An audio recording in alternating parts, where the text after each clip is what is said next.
ধর্ষণ আইনের দৃষ্টিতে ভয় নয়, ন্যায়। আসসালামু আলাইকুম, আমি Sumi Akter, law help PD legal and form service থেকে বলছি।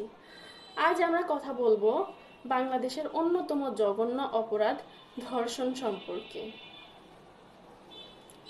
আইনের দৃষ্টিতে এটা কি, এর শাস্তি কি এবং ভিকটিমের অধিকার কি?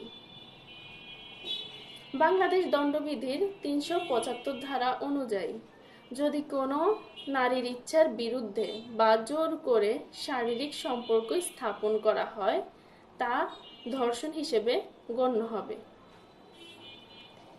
এই অপরাধের শাস্তি ৩৭৬ ধারায় বলা হয়েছে সর্বোচ্চ মৃত্যুদণ্ড বা যাবজ্জীবন কারাদণ্ড। সম্প্রতি মাগুরা ধর্ষণ ও হত্যা মামলা পুরো দেশকে নাড়িয়ে দিয়েছে। মাত্র ৮ বছর বয়সী এক শিশুকে নির্মমভাবে ধর্ষণ ও হত্যা করা হয়। আদালত ইতিমধ্যে ৪ জন অভিযুক্তের বিরুদ্ধে অভিযোগ গঠন করেছে এবং বিচার প্রক্রিয়া চলছে দ্রুত বিচার ট্রাইব্যুনালে।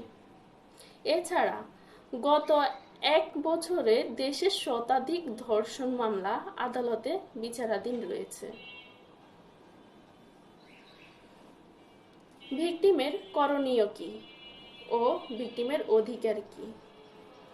নারী ও শিশু নির্যাতন দমন আইন ২০০০ অনুযায়ী ভিকটিমের রয়েছে চিকিৎসা ও মেডিকেল পরীক্ষা পাওয়ার অধিকার,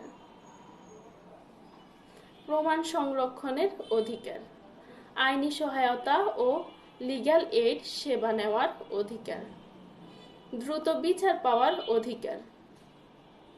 তাই যদি কেউ এমন অপরাধের শিকার হন, প্রথমেই থানায় জিডি করুন, তারপর মেডিকেল রিপোর্ট সংগ্রহ করুন এবং অভিজ্ঞ আইনজীবীর পরামর্শ নিন। ধর্ষণ কোনো ব্যক্তিগত লজ্জা নয়, এটা অপরাধীর অপরাধ। তাই ভয় নয়, ন্যায় বেছে নিন।